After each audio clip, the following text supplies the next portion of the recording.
I love Gig. All my friends live there. Yes. All my internet friends come. Yeah. Hey! Welcome to the inaugural edition of Six Set ChunezTV. This week we're talking about the Orpheus Omega Portraits EP launch put on by Anchor Entertainment, which is of course the two Anthony from Triple Kill and Chris from Orpheus Omega coming together to make shit happen. And yeah, they did a fucking fantastic job. They should be really, really proud of themselves. I couldn't think of two people that would stress so much over something that they'd nail so perfectly. Yeah. Like, just perfectionists who could do this with their eyes closed and have done it with their eyes open, and it's without a hitch. And it shows. To have that kind of turnout and that kind of warmth in the room was no small feat, because it was a cold fucking night, dude. It was raining. I, on the way there, got like soaked. I got in the doors and it was just every good cunt in the Melbourne metal scene practically was there under one roof. Warm, toasty, yeah. pints at the bar. What more could you want? Fucking A, it was really great. The lineup was, of course, Orpheus headlining their Portrait EP launch with Naberus, Immorium, Primitive, and In Eden Slain supporting. Opening the night was In Eden Slain. Have you seen them before? I had seen them once. Bit of a lineup change. There were some members that I had seen in the past who weren't there. They seem to have about 3 or 4 new members. And did they, like, as someone who'd seen them before, did they hold up for you? Yes. First time, they blew me away. They've only gotten better. They've seemed to, like, just kind of up the showmanship of the act. Well, this was my first time seeing them. How did you feel? Shit, dude.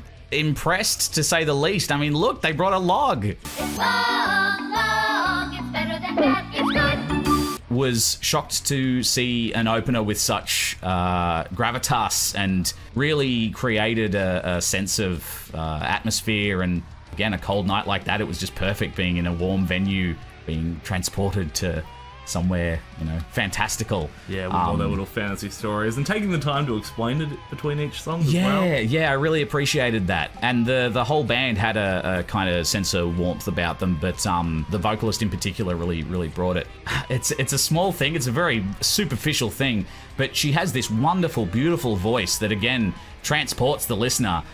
There was every chance that between songs, she'd be like, you know, she'd finish and be like, all right, cheers for coming, guys. We're in Eden Slain. Like, it could have been fucking nails on a chalkboard. She just has this lovely, warm presence, the whole set. It was great. It's almost like a school teacher in a primary school, especially when she starts explaining the song. She's like, this next one is about The Little Mermaid, but the true folklore version, where it ends badly. And, like, I feel like, yeah, like I'm sitting on the ground cross-legged, really excited for this next song. Carl Urban on the death metal vocals there. Yeah, he sounded fantastic as well and looked appropriately somber. This isn't the kind of music you want someone hype manning, necessarily. Really great music to just kind of bask in. And yeah, again, a fantastic opener. In Eden Slain are the pinnacle of, like, the fact we get to see a band like that at this stage of their career, because, you know, give it a few years, they'll be the next Naberus of Scaris who only come back to their home city to play 170 Russell. Like, I would hate to be a band of that level in Melbourne right now and have to compete with In Eden Slain for opening slots and stuff, because that's the hottest opening band since you guys, really. Like, when everyone's like, man, if that band's not opening the show, I'm not sticking around for the openers. They are new. I found their look to be a little bit weird. They're all in their black, and it's like they're going for uniformity, but they're actually not very uniform at all. She's obviously great. She's got her bangles, a white dress, really sells it. Carl Urban, he's in our typical mellow def button-up black shirt. Classic. We've got Steve Jobs here on guitar. I'm not getting Steve Jobs. I'm getting, who's the guy who played... Anton LaVey. A little bit Anton LaVey, yeah, a little bit. Ben Kingsley. He looks like Ben Kingsley. On the other guitar, we've got that, like, nice little cut-out long sleeve with the buckles in it. It's very, like, My First Cradle of Filth. And then on the bassist, we got Trucker Cap, and he's got the denim vest. He's Black Label Society. Yeah, it's like they've already been told. Yeah. It's like, all right, we need to look uniform, so everyone rock up wearing your nicest black outfit, and they've all done that, but they needed to actually define what that looks like. Starkly different, nicest black outfits. Yeah. Sure, okay. So a bit of uniformity there would actually really sell this band a lot better. Sure. I can appreciate that. So far, highlights. Absolutely In Eden Slain, 100%. That is who I am here to see other than Orpheus today. 100%. Every time I hear her sing, I am just transported to a different realm. That's my highlight for tonight, absolutely. Do you reckon Innate and Slain being in the middle would have kind of thrown it a bit? If you Maybe a little bit. I think they were a fantastic opener. I feel like they kind of eased you into the night really wonderfully, while still having like really heavy parts and stuff as well. And they got bodies in there early. And that's always good to see yes. for a show. Yeah. Primitive. I wish Primitive sucked, because then I could have made a joke about that Punisher t-shirt and be like, Punisher, he certainly was, but no, Primitive were good. He did have a pedal, I believe it's his distortion pedal, which was very punishing. It was very hashy. I don't know what that was about. But, look at that guitar. Oh. That's you know what sound is coming from that guitar, and it is trashy. I really love what they do musically. They're this wonderful mix of brutality and precision, and I feel like they bring that live. It grooves and hits hard in the ways that you want it to. It sounds like album or EP. They don't have an album under their belt yet. Go on, get an album together, but 2 EPs. This set they focused on the material from their latest EP, which I was a big fan of. Yes, yeah, and hearing that live and hearing it sound so perfect really had me stoked. What blew me away the most, this is my first time seeing Primitive. Oh, no shit. Was how young they were. Younger than I thought. For some reason, like when they came on the scene, they were on every gig, and even some big gigs, and I'm like, they must be well connected. Yeah. And I thought they might be like grizzled veterans, you know, a mishmash of all these old bands who have come in with all the connections and gotten on every gig. No, they're just young, hot go-getters. And like their recorded material reflects the tenure I thought they had. Yeah, for sure. I was blown away just to see these young, fresh guys up there giving it their all with the energy that comes with youth. Convert? Oh, I don't know. I don't think I'd walk out of any of their sets, but I don't know if I'd go see them for seeing them. Okay, sure. But there's so much I would just like look at him, and he's got James Hetfield guitar there, and it's everything that hits the right notes in my heart. I saw Jack throw a comment in there that I'd like to echo about the way they hyped the room up. There is almost a line where if you have to ask too many times, it kind of gets weird. Sure, I can feel that. So Jack says Primitive were fine, but they were really trying to hype the room up at what felt like the wrong moments. None of their like, let's go, everyone, a bit more energy kind of landed. And once you do it like the third time and it's still not landing as well as it could have, it's like, it's your Jeb Bush, please clap. Please clap. There were a few times there where like all the guitarists are up there and they're all headbanging and they're all out of time with each other. Yeah. None of them are headbanging to the same beat. And as an audience member, I'm like, oh, that throws me a bit. I don't know which one to headbang along to. Especially when he's up there with the fucking James Hetfield guitar. I expect James Hetfield performance. So I think as these guys go on and begin like tightening their live act to match the tightness of their musical capabilities, big things Come and watch this space. Yeah. Anthony says, with regards to Primitive, on repeat here, but also a really wonderful band to work with. Highly recommend to any promoters out there. Nice. Fuck yeah, that's great. Immorium, fuck, they were cool. I did think it was Jared from Perthrot on the vocals at the start. Yes. It looks like it could be his brother, but he didn't do any big bicep flexes, so it couldn't be Jared. Jared loves a bicep flex. And I love seeing him there on his guitar when he's playing. He does like the open chords. Anyway, this isn't about Earthrock. So there was definitely a lot more melody going on with this one, and there was still like some of that black and death metal influences, especially with the vocals, which I thought was really cool. So they've got their own. Each band has their own spin so far, which is just great to see. At this point in the night, it kind of clicks just how diverse a lineup this was going to be. Because of course, familiar with Orpheus and Naberus and Primitive. So kind of filling in the blanks being Innate and Slain and these guys, maybe go, shit, every band is doing something pretty significantly different from one another, but nobody feels out of place. There's no real sense of like tonal whiplash. Yep, 100%. Which I really appreciated. These guys sounded really fucking great, had this really wonderful, cathartic and emotive quality, but plenty brutal. I mean, look at this dude. Very fucking intense. And at first, like, they came out kind of with like again, they travelled from Canberra. So rightfully so, they were like, come forward. We didn't travel all this way for you guys to stand back.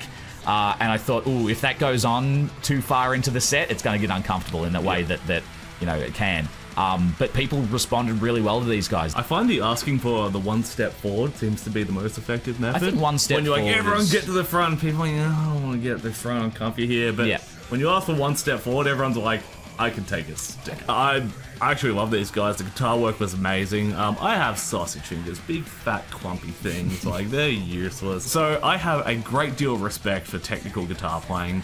Just once you have a couple beers, you get the moment where I'm just watching their fingers move with the like delicacy and precision required to play this style of metal, and it just begins to blow me away. And I just sit there kind of slack-jawed, dumbfounded, like, damn, look at that, look at that, look at that. Yeah, look at them fingies. Gary says, I've seen them in Canberra a couple of times. Great band with a great live show and presence. Excellent. I will say though, one of them was like bald with a tightly cropped beard, and the other one was like bald with a bushy beard, and then there was this guy with like an undercut and a little bit of fluff, and then the guy at the drum kit had like long hair and a beard. Which 4 men would look like that? That sounds fucking ridiculous. A ludicrous combination of hair and facial hair. So at this point, Naberus come out. I gotta say, I wasn't sure what to expect from Naberus. It had been 2.5 years since they'd played live at this point. Now, are you excited for Naberus? Because I am excited to participate in the nostalgia. Yeah, for right. Naberus. It's like, I know I was never big in Naberus back in the day. I've been doing this for like 12 years now, and Naberus were never my favorite live band, but they were on a lot of lineups. My musical taste has developed a lot. I'm into things I wasn't into back then. Yeah. Some things I'll be like, yeah, you know, no, I'm actually completely done with that. So it'll be interesting. I'll see how I like them. Can confirm from the back of the room with all the armed cross old heads, there was a lot of nostalgia for Naberus. A lot of people saying they were there for the nostalgia of Naberus. I'm like, oh, I'm here to see Naberus. They were fucking fantastic. I was like floored by Fat guitar necks. how like goddamn tight they sounded for one thing, but how into it the crowd was. Like, felt like a really warm welcome home for the band. Through the lens of modern music, being able to go back and look at the music they did put out and like what things kind of came after them. You remember these guys have been going for over a decade now, and to see like you see those big fat guitar necks. It's like if these guys started today, they'd be playing Born of Osiris covers. But they started before that was a big thing. So I really hope that, you know, this isn't a one-off kind of experience. I hope they're back in the studio writing and recording. They did post on Facebook the other day that they were like working on stuff behind the sines for the next album and stuff. Amazing. Yeah, so I'd I'm love to keen see to what hear they that. can do with just so much modern influence. Yeah, see what's like what's been steering their music where for the last few years and stuff. Something I really appreciated about their music this time was just, I guess after hearing the technical kind of brutality of Primitive and Immorium kind of one after another, getting these guys come in with just these big fucking like bouncy tracks that make people want to move. You're not, and I mean that's not to say that what they're playing isn't technical, but it makes your body want to move first and foremost. Seeing people move to this music, I really fucking enjoyed tonight. There was someone in the front just then doing like full like cyber goth. Yeah, I saw that. It was sick, and so cool. I was like, I don't know who to watch, the band or this person. They should be incredibly proud of this set, and that they came back with such aplomb. 100 emoji. The circle pit around the bassist was mwah, absolutely, dude. Yeah, circle pit around the bassist was sick. The quality of the performances all night has just been ridiculously good. The bar is set very fucking high for Orpheus, and I was stunned by how well they pulled this off. This set, it was really next level. They did a fucking fantastic job. All of the new material sounded fucking amazing. Having seen these guys for over a decade now. Yeah. Like easily. I remember, Sonic Forge at the SB seeing Orpheus in the front bar, not even the Gersh room, like, and they've only gotten better, and like you said, like, there's just so much production going into it now, costumes, synced videos, the concept of the album and how they presented it live. Sky's the limit.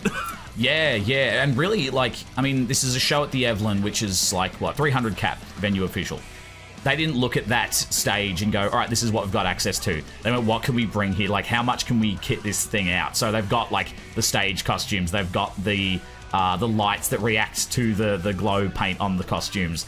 And they've brought their own screen. It's like, we don't need Max Watt's LED screen. We've got LED screen at home. Looks fucking great. And like seeing all of the guest performances from this EP appearing on that screen was such a pleasant surprise. If that screen only had what was just there, like the logo of all the glitchy backgrounds and stuff, I'd still say that was a great touch. Yeah. The fact they had those videos on, the fact they were synced up with the music, especially like the ones where it's got the subtitles going, and the subtitles are synced with Chris on stage. Insane. This shit with like the Guitar Hero solo for I think it was for the Prophecy. I talk a lot about like the bass face he provides. The bass face is the selling point, but it's not everything. You just need to have that like the energy to fill the space, and you see a lot of small bands when they hit the big stage for the first time, they struggle to fill it. They just kind of stand further away from each other and they don't move, and they look awkward on a big stage. Yeah.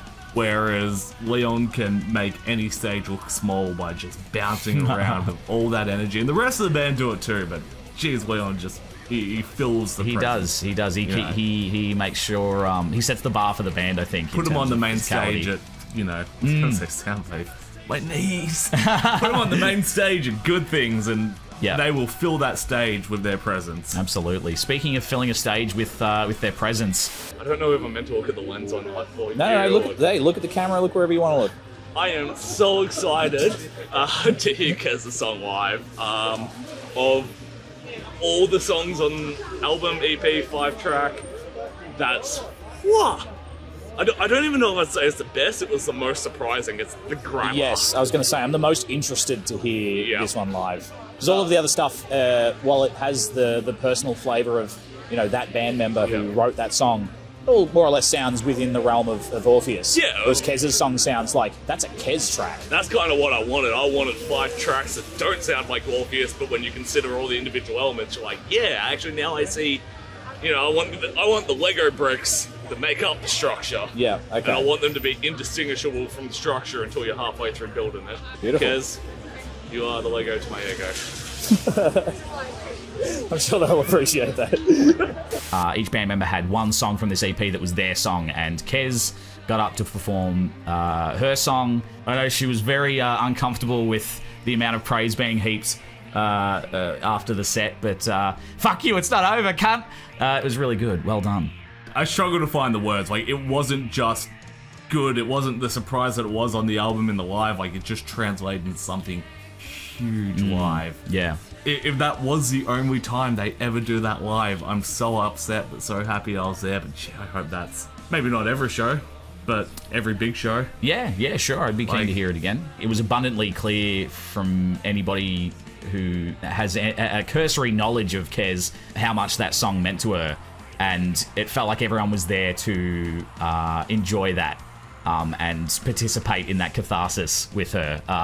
When Chris said, everyone pull out your phones, turn the lights on, and you could feel the room like light up behind you. I was up the front getting footage and stuff, and turned around, and sure enough, all these lights up.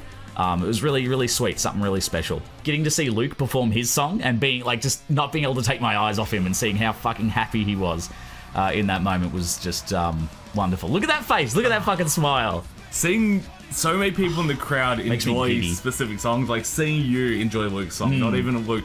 Seeing Luke's dad enjoy Luke's song. Yeah. And it's not just that, like, I saw Chris's mum there, like, seeing people look up to the people they care most about, putting out these amazing expressions of the self in these extremely personal songs was complete. Yeah, it was something special. And speaking of, didn't just stop there. The rest of the set was real special too. They, of course, it being the 10-year anniversary of not only Milky's passing, but Resolution, the album, they got Dan Ralph from Naberus to come out and fill in on bass for that track, and that was really fucking wonderful too. It was. And what was Leon doing at the time? That was Leon's cue to jump off stage into a circle pit with a craft services kind of tray full of pretzels, cheese, crackers, olives. The bar. If you're in a band and you're watching this, and you don't have halftime snacks at your next show, I ain't coming. I'm not rocking up. And I'm fasting before your gig as well, so I'm going to be really pissy if there's not snacks. I'm going to be drinking on an empty stomach, and if I get belligerent because you didn't feed me, that's a you problem. Furia says, Olive's performance honestly wowed me so much. Again, Furia says, I was not expecting it, but the raw emotion she poured into this was incredible. Very personal songs, as Kale. I feel lucky. There's one of those moments where I'm like, I am lucky to be in the Melbourne music scene. Yeah, nice. Because we get so much cool shit. That's something I felt when I first started getting into the Melbourne metal scene, was that we have such world-class bands in this city you can just go out and see on a Saturday night for $20. Like, it's absurd. And some of them do become world-class bands. Yeah. Others sadly don't. But like, see Made with a Scar at the Bendy. Yeah. Well, again, it's like, sadly for them, fucking pretty good for us. Yeah, right. Just don't break the bank. So, in closing, would you say Eden Slain, 6 set? 6 set. Undeniably 6 set. Primitive, 6 set? Yeah, 6 set. Real 6 set. Immorium. 6 set. I'd say 6 set. Naberus. 6 set. I'm throwing it out there. I think they played a pretty 6 set. I reckon they put on 6 set. And Orpheus Omega, you know, you're our friends, so it's obligatory, but 6 set. Yeah, 6 set. You know. But actually 6 set. I would say actually indeed 6 set. All right, thanks for watching 6 set at ChunezTV. We'll see you next 6 set, guys. Can I borrow your amp? Regan, do you respect musicians? The only musicians I respect are the four that wrote respect. Pantera, alright? Riptime Bag, Phil Anselmo, Vinny something or other. Vinny Paul, you fuck! And was there another one? There's a bass player in the mix, yes. Alright.